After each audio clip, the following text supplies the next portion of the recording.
Yves Dutheil, alors, la chanson en colère, trajectoire, parlons-en à trois si vous voulez. À quoi sert une chanson? Je crois que vous avez une bonne explication. On va voir si Yves est d'accord avec cette explication-là. Une chanson, ça sert à beaucoup de choses. Ça accompagne tous les moments de la vie. Ça commence par les berceuses, ça continue par les chansons de l'école, ça se poursuit par la danse, c'est ensuite les marches militaires, qui permettent aux gens de partir à la guerre sans trop s'en faire et en chantant. C'est aussi à vous ça, en chantant. Oui, c'est aussi à moi, oui. Et puis il y a les chansons pour les noces et banquets au moment du mariage. Et puis il y a les chansons qui vous reviennent comme une nostalgie. Et puis il y a les chants funèbres, et puis il y a les chants d'église, et puis il y a les chansons comme l'Internationale ou la Marseillaise, il y a beaucoup de choses. Et d'une manière générale, je crois que la chanson, c'est quelque chose qui est destiné à ponctuer tous les mouvements de la vie, et si possible, à amortir les peines et à exalter les joies. Ça exprime les sentiments simples, comme disait en début d'émission Yves, à propos de ces chansons. Des choses très... Je crois que tu as raison de dire la chanson accompagne la vie. Parce qu'on a tellement assimilé à la culture l'image du cinéma, on avait l'impression que le cinéma était un art, mais la chanson, non.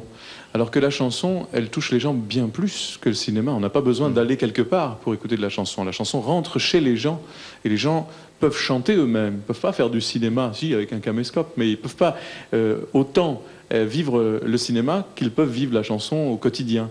Et je crois que la chanson, c'est tous les instants de notre vie. Et je ne crois pas qu'il y ait une personne, aussi éloignée soit-elle du monde de la chanson, qui n'ait pas sa chanson. C'est la vie, mais c'est aussi le véhicule de la langue qui est important. La langue française, par rapport à la langue anglaise, est très différente, je pense. Oui, la langue française est une langue plus polysyllabique, alors que l'anglais est une langue raccourcie et souvent monosyllabique, ce qui permet de placer les mots d'une façon plus facile sur de la musique. Et ce qui permet, par exemple, dans des rythmes très rapides comme le rock, de pouvoir coller des mots qui s'inscrivent dans la musique. Alors que le français, on est obligé de faire des phrases. Il y a un sujet, un verbe, un complément, un adverbe, etc., etc. Et si on réussit, par contre, comme le fait lui si bien, ou comme l'a fait Brassens ou Brel, alors là, ce sont des chefs-d'œuvre formidables. Yves, oui. Il y a peut-être l'une ou l'autre chose à se remettre en mémoire. Oui, oui. Non, Je sais que tu aimes les hommages. Oui, moi j'aime bien faire les hommages aux gens quand ils sont encore là. Mais... Alors, je vais commencer par ce que disait Pierre tout à l'heure, c'est-à-dire...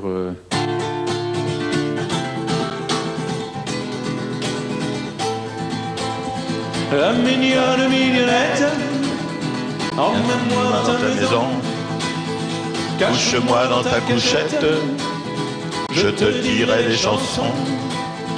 J'ai tellement voyagé, tellement connu de dames, je suis très très fatigué, tu me berceras mon âme.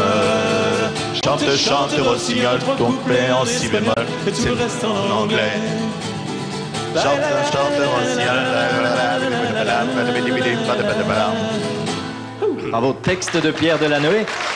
Vous avez chanté, non, au début aussi? Oui, mais enfin, moi j'ai une voix de roghomme, je chante ah non, mais c'est bien de pouvoir chanter aussi en écrivant. J'ai un chat dans la gorge. Autre chose. C'est le chat de la culture française, celui du sous-marin. La place rouge était vide. Devant moi marchait Nathalie. Il avait un joli nom, mon guide, Nathalie. Elle parlait en phrases sobres De la révolution d'octobre, je pensais déjà qu'après le tombeau de Lénine, on irait au café Pouchkine boire un chocolat.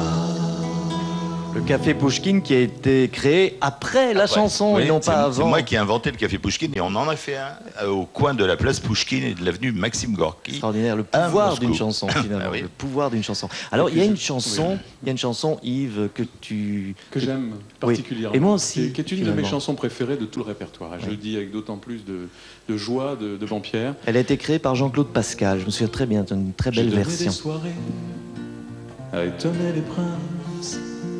Dans cette chambre usée par 3 siècles d'amour, j'ai dans l'oreille encore le vieux parquet qui grince et nos chansons d'ivrogne à la pointe du jour.